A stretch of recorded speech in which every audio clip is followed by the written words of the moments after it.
गायब हो गया क्या? नमस्कार। लक्ष्य क्लासेस बालोतरा के यूट्यूब चैनल में आप सभी का स्वागत है। मैं हूं लक्ष्मण चौधरी और आप देख रहे हैं आपका लक्ष्य क्लासेस बालोतरा, जिसके अंदर आज अपन आपके चौथे अध्याय की बात करेंगे। ठीक है, और आपका जो चौथा अध्याय है जिसका नाम है वायु। वायु का मतलब क्या होता है? बताओ बताओ। देखिए, आप में से कितने लोगों को वायु का अर्थ पता है? देखो, वायु का मतलब हो गया हवा। हवा समझ गए। और क्या नाम दे सकता हूं मैं? पवन। या फिर मारवाड़ी में कहे तो वायरा, है ना। इसके बारे में अपन अध्ययन करने वाले हैं। तो वायु क्या होती है, मतलब हवा, पवन, ये आपका वायरा जो वाजता है, इसका क्या मतलब होता है, ये किस तरीके से हमारे वायुमंडल में फैली हुई है। जैसे कि अपन ने पिछले अध्याय में शायद पढ़ा होगा वायुमंडल वगैरह वगैरह। तो ये जानकारियां अपन इसके अंदर देखने वाले हैं। तो चलो स्टार्ट कर रहे थे। किताब को ओपन कर लीजिए। देखो, हमारी पृथ्वी के चारों ओर वायु की घनी चादर से घिरी हुई है। यानी हमारी जो पृथ्वी है इसकी चारों ओर पूरी पूरी वायु है। और इस वायु की जो घनी चादर है इसको कहते हैं वायुमंडल। ठीक है ना। और वायुमंडल की परिभाषा क्या हो गई कि हमारी पृथ्वी के, हमारी वायुमंडल की परिभाषा क्या बताए? हमारी पृथ्वी के चारों ओर से वायु की घनी चादर घिरी हुई है, उसे क्या कहते हैं? वायुमंडल कहते हैं। पृथ्वी पर सभी जीव जीवित रहने के लिए वायुमंडल पर निर्भर हैं। और ये हमें सांस लेने के लिए वायु प्रदान करता है एवं सूर्य की किरणों के हानिकारक प्रभाव से हमारी रक्षा करता है। यदि सुरक्षा की चादर न हो तो हम दिन के समय सूर्य की गर्मी से तपत होकर जल सकते हैं और रात के समय ठंड से जम सकते हैं। अतः ये वायु राशि जिसने पृथ्वी के तापमान को रखने योग्य बनाया है। तो मोटा मोटी आपको ये समझ में आ गया होगा कि ये जो वायु है ये पूरी तरीके से हमारे इस पृथ्वी के ऊपर फैली हुई है, जिसको वायुमंडल कहा जाता है। और ये वायुमंडल जो है वो हमारे जो हमारी पृथ्वी है, इस पृथ्वी के तापमान को एक तरीके से बांधे हुए है। यानी दिन में अगर गर्मी पड़ रही है और वायुमंडल नहीं हो तो फिर बहुत ज़्यादा गर्मी पड़नी शुरू हो जाएगी। और रात में अगर ठंड पड़ रही है और वायुमंडल सही तरीके से मैनेजमेंट नहीं है तो बहुत ज़्यादा ठंड पड़नी शुरू हो जाएगी। तो ये जो सामान्य शब्द जो थे वायुमंडल के वो अपन ने देख लिए। अब देखो वायुमंडल का संगठन, यानी ये जो वायुमंडल है वो किस तरीके से बना हुआ है। देखो, क्या आप जानते हैं कि जिस वायु का उपयोग हम सांस लेने के लिए करते हैं वास्तव में वह अनेक गैसों का मिश्रण होती है। नाइट्रोजन तथा ऑक्सीजन ऑक्सीजन ऐसी दो गैसें हैं जिनसे वायुमंडल का बड़ा भाग बना हुआ है। कहने का मतलब ये कि आपका जो वायुमंडल है उस वायुमंडल के अंदर सबसे अधिक मात्रा में पाई जाने वाली जो गैस है वो है आपकी नाइट्रोजन और ऑक्सीजन। ठीक है, ये दो गैसें ऐसी है जो सबसे अधिक मात्रा में पाई जाती है, जिसने वायुमंडल का बहुत बड़ा भाग बनाया है। ठीक है, कार्बन डाइऑक्साइड, उसके बाद में बात करें आगे कि carbon dioxide, helium, ozone, organ एवं हाइड्रोजन की मात्रा कम है। तो सबसे अधिक कौन है? सबसे अधिक पहले नंबर पे नाइट्रोजन, दूसरे नंबर पे ऑक्सीजन। और बाकी तीसरे चौथे पांचवे पे बात करें तो कार्बन डाइऑक्साइड हो गई, हीलियम हो गई, ओजोन हो गई, ऑर्गन हो गई और हाइड्रोजन हो गई। तो ये आपके पाई जाती है वायुमंडल में। तो अपन ऐसे कह सकते हैं कि भाई पृथ्वी के ऊपर फैली हुई जो एक वायु की चद्दर है जो चारों तरफ पृथ्वी के फैली हुई है, और इसको अपन वायुमंडल कहते हैं। और वायुमंडल में मुख्यतः सर्वाधिक मात्रा में नाइट्रोजन गैस पाई जाती है, उसके बाद आपकी ऑक्सीजन, और उसके पश्चात कार्बन डाइऑक्साइड है, हीलियम है, ओजोन है, आर्गन है और हाइड्रोजन गैस इसमें विद्यमान होती है। ठीक है, इन गैसों के अलावा धूल के छोटे छोटे कण हवा में मौजूद होते हैं। और वृत्ता आरेख के अंदर बताया गया है जिसमें वायु के विभिन्न संगठकों के प्रतिशत दर्शाए गए हैं। नाइट्रोजन वायु में सर्वाधिक पाई जाने वाली गैस है। तो समझ में आया आपको कि भाई नाइट्रोजन है वो आपकी वायुमंडल के अंदर सर्वाधिक पाई जाने वाली गैस है। जब हम सांस लेते हैं तब फेफड़ों में कुछ नाइट्रोजन भी ले लेते हैं। तो ध्यान रखना, जब हम श्वास अंदर लेते हैं तो कुछ नाइट्रोजन भी ले लेते हैं और फिर उसे बाहर निकाल देते हैं। परंतु पौधों को अपने जीवन के लिए नाइट्रोजन की आवश्यकता होती है। उससे पहले मैं आपको ये थोड़ा एक इधर चित्र दे रखा है इस लड़की ने वायुमंडल का, उसको समझा देता हूँ। तो ये जो आपका पूरा चित्र दिख रहा है ये पूरा चित्र है आपके वायुमंडल का। किसका? वायुमंडल का। वायुमंडल। ठीक है, अब इस वायुमंडल के अंदर सबसे अधिक मात्रा में कौन सी गैस पाई जाती है? आपकी पाई जाती है नाइट्रोजन। ठीक है, उसके बाद दूसरे नंबर पे पाई जाती है ऑक्सीजन। नाइट्रोजन की बात करें तो आपकी 78% और ऑक्सीजन की बात करें तो 21%। उसके बाद में आपकी बात करें तो कौन सी पाई जाती है? ऑर्गन 0.93%। उसके बाद में आपकी कार्बन डाइऑक्साइड और उसके बाद में अन्य गैसें, ये आपके वायुमंडल के अंदर मौजूद है। तो आपको यहाँ से मोटा मोटी ये जानकारी ध्यान रखनी है कि ये जो आपका वायुमंडल है, इसके अंदर सर्वाधिक मात्रा में पाई जाने वाली गैस आपकी नाइट्रोजन है। उसके बाद ऑक्सीजन की मात्रा जो कि 21% है। उसके बाद में यहाँ पे कुछ आप जानते हैं ऐसा करके कुछ एक लड़के ने बताया हुआ है, शब्दावली और जानकारी बहुत अच्छी है, तो इसको देख लेते हैं।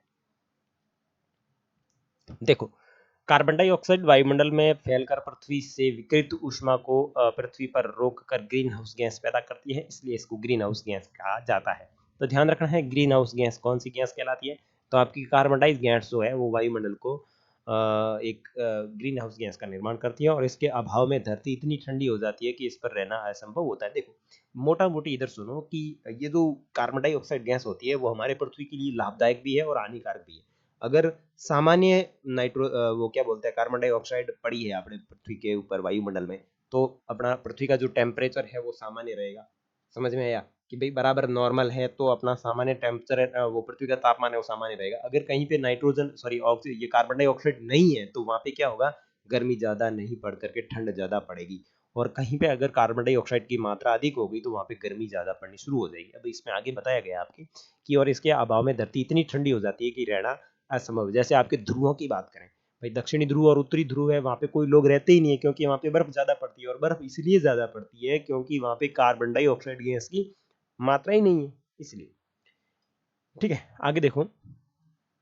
किंतु जब कारखानों या कार के धुओं से वायुमंडल में इसका विस्तार इसका जो स्तर है वो बहुत अधिक बढ़ जाता है, तब इस ऊष्मा के द्वारा पृथ्वी का तापमान भी बढ़ जाता है। इसे भूमंडलीय तापन कहते हैं। क्या कहते हैं? भूमंडलीय तापन कहते हैं, जिसको ग्लोबल वार्मिंग की संज्ञा दी जाती है। तो ये आपके 100% एग्जाम में आने वाला प्रश्न है कि ग्लोबल वार्मिंग या भूमंडलीय तपन से आप क्या समझते हैं, या भूमंडलीय ताप से आप क्या समझते हैं? तो इसका सीधा सा जवाब है, जब पृथ्वी पर कार्बन डाइऑक्साइड गैस की मात्रा अत्यधिक मात्रा बढ़ जाती है या सामान्य से अधिक मात्रा बढ़ जाती है, तो इसके कारण पृथ्वी का जो तापमान है वो बढ़ने लगता है। इसे ही भूमंडलीय तपन कहा जाता है और इसे ही ग्लोबल वार्मिंग की संज्ञा दी जाती है।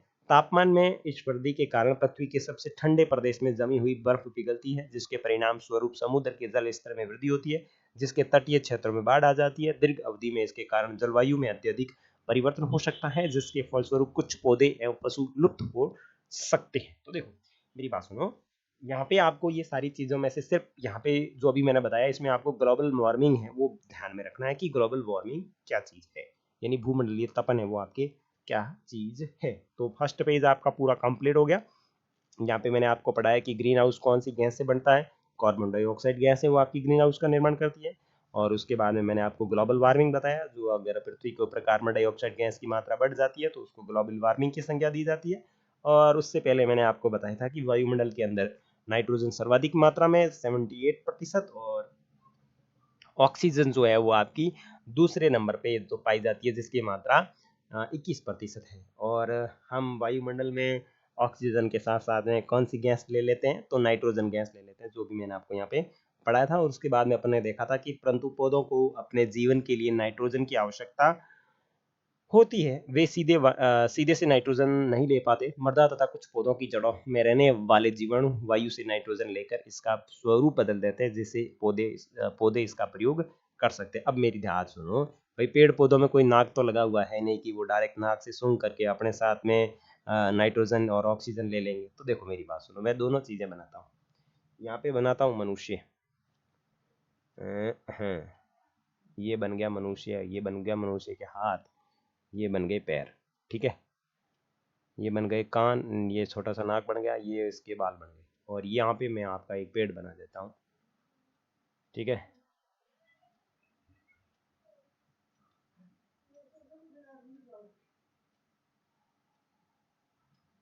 हम्म,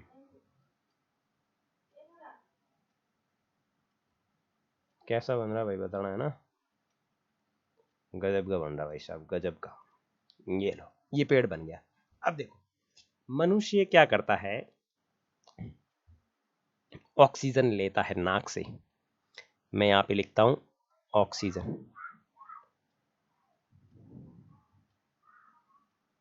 ऑक्सीजन कहां से लेगा, नाक से लेगा। और ऑक्सीजन के साथ साथ में कौन सी गैस चली जाएगी मनुष्य के अंदर, चली जाएगी नाइट्रोजन। अब नाइट्रोजन क्यों जाती है, क्योंकि नाइट्रोजन की मात्रा क्या है, अधिक है। ये 78% है, ये 21% है, ठीक है ना। ये 21% है, ये 78% है। तो 78% है, ठीक है ना। तो ये 78 है, ये 21 है, तो ये भी इसके साथ में चली जाती है। तो पहली कॉन्सेप्ट समझ में आई कि मनुष्य जब सांस लेता है तो ऑक्सीजन के साथ में और कौन सी गैस उसके शरीर में चली जाती है, तो कौन सी चली जाती है, नाइट्रोजन।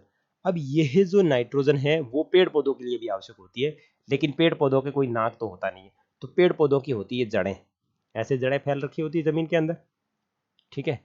अब यहाँ पे जमीन के अंदर कैसे जाएगी नाइट्रोजन, यहाँ पे ये ऊपरी कंकड़ पत्थर है, ठीक है, ऊपरी कंकड़ पत्थर, और ये जड़ें हैं वो कंकड़ पत्थर के अंदर फैली हुई है। यहाँ पे आपकी नाइट्रोजन की मात्रा होती है जो इन जड़ों के माध्यम से ये जड़ें हैं वो पेड़ पौधे के अंदर डालेंगे नाइट्रोजन, और इसी नाइट्रोजन की मात्रा से पेड़ पौधे हैं वो अत्यधिक वृद्धि करते हैं। अगर किसी पेड़ पौधे को पर्याप्त मात्रा में नाइट्रोजन मिल रही होती है तो इस तरीके से भी वृद्धि करते हैं। अब यहाँ तक आपको कॉन्सेप्ट समझ में आया, ये पेड़ पौधे हैं वो जड़ों के माध्यम से क्या प्राप्त करते हैं, नाइट्रोजन प्राप्त करते हैं, जड़ों के द्वारा नाइट्रोजन लेते हैं, ठीक है ना, नाइट्रोजन, ठीक है। अब दूसरी बात यहाँ पे ये समझो कि आपने ऑक्सीजन ली, और ऑक्सीजन जैसे ही सांस अंदर करके वापस आप छोड़ते हो तो आप छोड़ते हो CO2 यानी कार्बन डाइऑक्साइड गैस। और ये कार्बन डाइऑक्साइड गैस है, इसको लेते हैं पेड़ पौधे आपके। पेड़ पौधे किस में लेते हैं, भोजन के रूप में लेते हैं। पेड़ पौधों को भूख लगेगी तो किसको खाएंगे, CO2 को खाएंगे। और CO2 को किसने छोड़ा, मनुष्यों ने छोड़ा। किसने छोड़ा, मनुष्यों ने छोड़ा। आप सांस लेके वापस सांस को बाहर छोड़ते हैं तो आप CO2 छोड़ते हैं, और वो CO2 सीधी भाग के चली जाती है आपके पेड़ पौधों के पास में, और पेड़ पौधे इसका क्या बनाते हैं, भोजन बनाते हैं। लेकिन रात के अंदर उल्टा सिस्टम, रात में पेड़ पौधे अपने क्या करते हैं, कार्बन डाइऑक्साइड छोड़ते हैं, ऑक्सीजन लेते हैं, ठीक है ना। तो इसीलिए कहता है कि रात के वक्त पेड़ पौधों के नीचे नहीं सोना चाहिए, क्योंकि रात के समय पेड़ पौधे अपना भोजन नहीं बनाते, वो मनुष्य जैसे प्रक्रिया करता है सेम टू सेम वैसी प्रक्रिया शुरू कर देता है। क्योंकि रात के समय पेड़ पौधे जो है वो अपनी पत्तियों के माध्यम से CO2 गैस को छोड़ते हैं, लेकिन दिन में उस गैस का उपयोग करते हैं भोजन के रूप में। यहाँ तक समझ में आ गया, ओके। अब ये जो CO2 है ये हमारे पृथ्वी के तापमान को क्या करती है, मैनेजमेंट करती है, ठीक है ना, संतुलन बनाने का काम करती है। संतुलन, ये संतुलन बनाने का काम करती है हमारे पृथ्वी पे। अब ये CO2 एक तो आप इंसानों में से निकल गई, ये जो आपके पशु पक्षी है इनके अंदर से निकल गई। दूसरी जो निकलती है वो निकलती है अपने जो वाहन है ना, इन वाहनों से निकलती है। और यहाँ वाहनों से निकलने का जो धुआं होता है, फैक्ट्रियों से धुआं, इनका सबका धुआं निकलता है और इसकी मात्रा बढ़ जाती है, तो ये पेड़ पौधों के भोजन के रूप में बहुत ज्यादा बढ़ जाती है। पेड़ पौधे इसको खा ही नहीं पाते, एक्स्ट्रा पड़ी रहती है इनके पास में। तो इस तरीके से ये पृथ्वी के ऊपर इसका जब मात्रा एक्स्ट्रा हो जाती है तो इसको कहा जाता है आपके क्या, इसको कहा जाता है आपका ग्लोबल वार्मिंग। क्या कहा जाता है, ग्लोबल वार्मिंग, ठीक है ना। तो मोटा मोटी आपको चीज समझ में आ गई होगी, मैं उम्मीद करता हूं। आगे देखो, ऑक्सीजन वायु में प्रचुरता से मिलने वाली दूसरी गैस है। मनुष्य तथा पशु सांस लेने के लिए सांस लेने में वायु से ऑक्सीजन प्राप्त करते हैं, और हरे पादप प्रकाश संश्लेषण के द्वारा ऑक्सीजन उत्पन्न करते हैं। तो ये जो हरे पादप जो होते हैं वो प्रकाश संश्लेषण विधि के द्वारा ऑक्सीजन उत्पन्न करने का कार्य है, जो आपके विज्ञान विषय का पार्ट है। और विज्ञान विषय में आपको प्रकाश संश्लेषण किसी न किसी अध्याय में बहुत अच्छे से दिया हुआ होगा। अगर नहीं दिया हुआ है तो कोई बात नहीं, आपके जैसे ही ये SST कंप्लीट होगी तो मैं आपको विज्ञान भी कंप्लीट करवा दूंगा। देखो, इस प्रकार वायु में ऑक्सीजन की मात्रा समान बनी रहती है। यदि हम वृक्ष काटते हैं तो ये संतुलन बिगड़ जाता है। इसलिए आपको कहा जाता है कि पेड़ पौधों को नहीं काटना चाहिए, क्योंकि पेड़ पौधे हमारे को ऑक्सीजन देते हैं। कार्बन डाइऑक्साइड अन्य महत्वपूर्ण गैस है। हरे पादप अपने भोजन के रूप में कार्बन डाइऑक्साइड का गैस का प्रयोग करते हैं। देखो, अन्य महत्वपूर्ण गैस है, हरे पादप अपने भोजन के रूप में कार्बन डाइऑक्साइड गैस का प्रयोग करते हैं और ऑक्सीजन वापस देते हैं। तो ये चीज मैं आपको बता चुका। मनुष्य और पशु कार्बन डाइऑक्साइड बाहर निकालते हैं। मनुष्य तथा पशुओं द्वारा बाहर छोड़ी जाने वाली कार्बन डाइऑक्साइड की मात्रा पादपों द्वारा प्रयोग किए जाने वाली गैस के बराबर होती है। और जिनसे ये संतुलन बना रहता है। परंतु ये संतुलन कोयला तथा खनिज तेल आदि ईंधनों के जलाने से गड़बड़ा जाता है। ये वायुमंडल में प्रति वर्ष करोड़ों टन कार्बन डाइऑक्साइड की बढ़ोतरी करते हैं। परिणाम स्वरूप कार्बन डाइऑक्साइड का बढ़ा हुआ आयतन पृथ्वी पर मौसम तथा जलवायु को प्रभावित करता है। तो देखो, पृथ्वी पर अगर इन कार्बन डाइऑक्साइड गैस की मात्रा बढ़ जाती है तो पृथ्वी पर तापमान बढ़ जाता है। तापमान बढ़ जाने के कारण ग्लोबल वार्मिंग की खतरा या ग्लोबल वार्मिंग का समस्या अपने सामने उत्पन्न होने लगती है। ठीक है, अब उसके बाद में आगे देखते हैं। क्या आप जानते हैं, जब वायु गर्म होती है तो फैलती है और हल्की होकर ऊपर उठती है। जब वायु गर्म होती है तो क्या करती है, फैलती है और हल्की होकर के ऊपर उठती है। ठंडी वायु हमेशा क्या होती है, सघन तथा भारी होती है। तो ध्यान रखना, कौन सी वायु भारी होती है, तो जो ठंडी वायु होती है वो हमेशा भारी होती है, और जो गर्म वायु होती है वो हमेशा हल्की होती है। इसलिए इसमें नीचे रहने की प्रवृत्ति होती है। गर्म वायु के ऊपर उठने पर आसपास के क्षेत्रों में ठंडी वायु का रिक्त स्थान को भरने के लिए वहां आ जाती है, और इस प्रकार वायु चक्र कहलाता। तो ध्यान रखना, ये वायु चक्र होता है। जैसे कि उसने आपके दूसरे अध्याय के अंदर अपन ने देखा था, तीसरे अध्याय में, जो आपका शेल चक्र था ना, उसी प्रकार जब वायु गर्म होती है तो ऊपर उठ जाती है, और जब वायु भारी होती है तो नीचे बैठ जाती है या नीचे के स्थल में दौड़ने लगती है, तो उसको बोला जाता है वायु चक्र। ठीक है, नेक्स्ट। और ये आपके ग्लोबल वार्मिंग का top cities of way out of global warming वगैरह वगैरह, ये तो आपके इसके अंदर आता है न्यूज रिपोर्ट के अंदर। देखो, CO2 लेवल टू 8 हाई। देखो ये सारे ऐसे ऐसे दिख रहे हैं ना, ये रेड रेड, इनके अंदर ग्लोबल वार्मिंग बहुत ज़्यादा हो रखी है। ये रेड जोन में है, ये येलो जोन में है, इस तरीके से। तो आपको पेड़ पौधे नहीं काटने चाहिए। और ये सारी ग्लोबल वार्मिंग, ये पूरा न्यूज़पेपर में आया हुआ है कि किस तरीके से ग्लोबल वार्मिंग बढ़ रहा है, पृथ्वी के लिए खतरा हो रहा है, मतलब पृथ्वी को अपन जला रहे हैं। तो इसलिए ये शिक्षा देती है कि आपको पेड़ पौधे नहीं काटने चाहिए। अब अपन थोड़ा सा ये चीज़ देख लेते हैं, फिर क्लास को एंड करेंगे। कितनी बड़ी है, ओके। पछुआ पवने वगैरह इसमें थोड़ा मोटा पार्ट है। मैं एक पेज और करवा देता हूँ, आपको करवा देता हूँ वायुमंडल की संरचना। हमारा वायुमंडल 5 परतों में बना हुआ है। ये जो आपका वायुमंडल है, इसके अंदर 5 मोटी मोटी परतें हैं, जो पृथ्वी की सतह से आरंभ होती है, जो क्रमशः शोभ मंडल, समताप मंडल, मध्य मंडल, बाह्य मंडल एवं बहिर्मंडल के अंदर विकसित होती है। तो पृथ्वी की परतें कितनी, 5। शोभ मंडल, समताप मंडल, मध्य मंडल, बाह्य मंडल और बहिर्मंडल, जो आपके यहाँ पे दी हुई। अब देखो, अब एक एक की बात करते हैं। तो सबसे पहले बात करें आपके शोभ मंडल की। ये परत वायुमंडल की सबसे महत्वपूर्ण परत है। इसकी औसत ऊंचाई होती है 13 किलोमीटर। ठीक है, और हम इसी मंडल में मौजूद होते हैं। देखो, हम इसी मंडल में मौजूद वायु में सांस लेते हैं। मौसम की लगभग सारी घटनाएं, वर्षा, कोहरा, ओलावृष्टि, ये सारी कौन सी परत में होती है, तो ये होती है आपके शोभ मंडल में। तो ध्यान रखना, पृथ्वी की ये जो मंडल है, इसके अंदर सबसे जो वायुमंडल है, इसके अंदर टोटल 5 परतें हैं, और 5 परत में अपन ने पहली परत पढ़ी जिसका नाम है शोभ मंडल। और शोभ मंडल की जो ऊंचाई है वो आपकी पृथ्वी की सतह से लगभग 13 किलोमीटर तक है। और इस मंडल के अंदर ही इंसान प्रजाति मौजूद होती है और सांस लेने का कार्य करती है। और उसके बाद में अगर आगे मौसम संबंधित घटनाओं की बात करें तो वो आपकी किस में होगी, आपकी शोभ मंडल में होगी। कौन कौन सी, वर्षा है, कोहरा है, ओलावृष्टि है, ये सारी की सारी।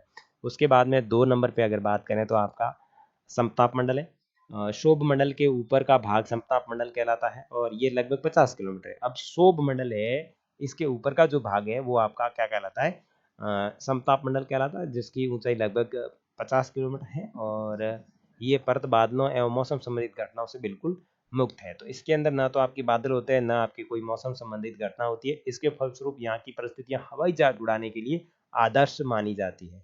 तो कौन सी जगह हवाई जहाज उड़ाई जाती है, तो वो है आपकी समताप मंडल। समताप मंडल की एक महत्वपूर्ण विशेषता यह है कि इसमें ओजोन गैस की परत होती है। देखो, इसमें क्या होती है, ओजोन गैस की एक परत होती है, और ये परत सूर्य से आने वाली हानिकारक किरणों से हमारी रक्षा करती है। तो मैं इन दोनों परतों को आपके इस चित्र के अंदर समझाने का प्रयास करता हूँ। देखो,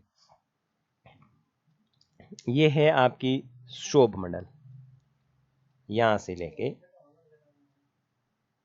यहां से यहां तक, ये आपका शोभ मंडल है। मान लिया ये आपका शोभ मंडल है।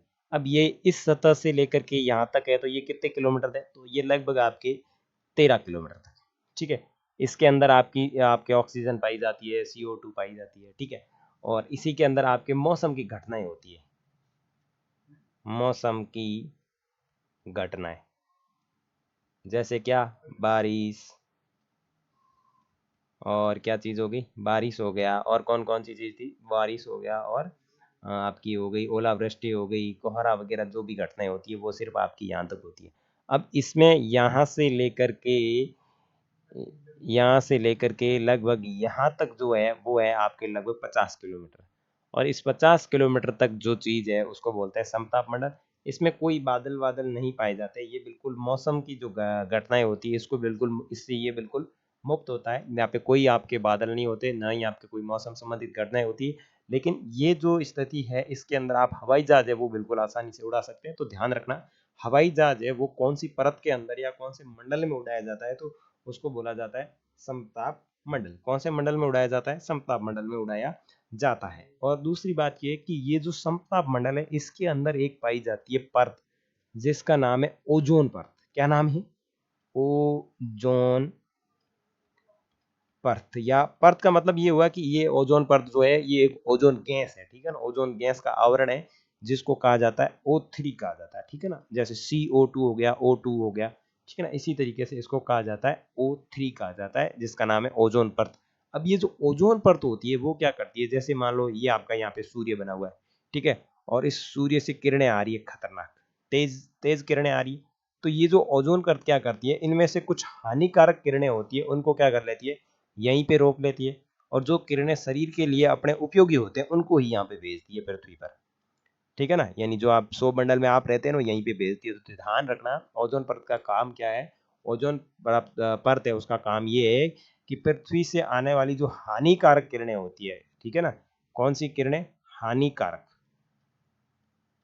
ये जो हानिकारक किरणें हैं इनको यहाँ पे रोक देती है, और रोकने के बाद में जो अच्छी किरण होती है जो हमारे लिए उपयोगी होती है उन्हीं को ही ये आगे भेजने का काम करती है। कौन सी परत करती है, ओजोन परत। कौन से मंडल में पाई जाती है, तो समताप मंडल के अंदर पाई जाती है। यहाँ तक आपको समझ में आया, ठीक है।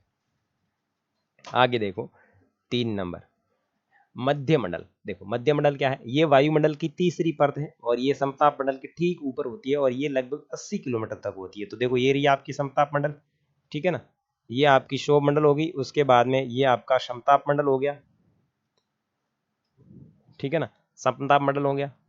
समताप मंडल के बाद में, अच्छा ओके ओके, समताप मंडल के ठीक ऊपर पाई जाती है मध्य मंडल, और मध्य मंडल जो पाया जाता है वो लगभग आपके पाया जाता है कितना, ये पाया जाता है आपके 80 किलोमीटर। कितना पाया जाता है, 80 किलोमीटर, ठीक है। और किलोमीटर की ऊंचाई है, और अंतरिक्ष से प्रवेश करने वाले उल्कापिंड इस परत में आके जल जाते हैं। अब ये देखो उल्कापिंड आ रहे हैं,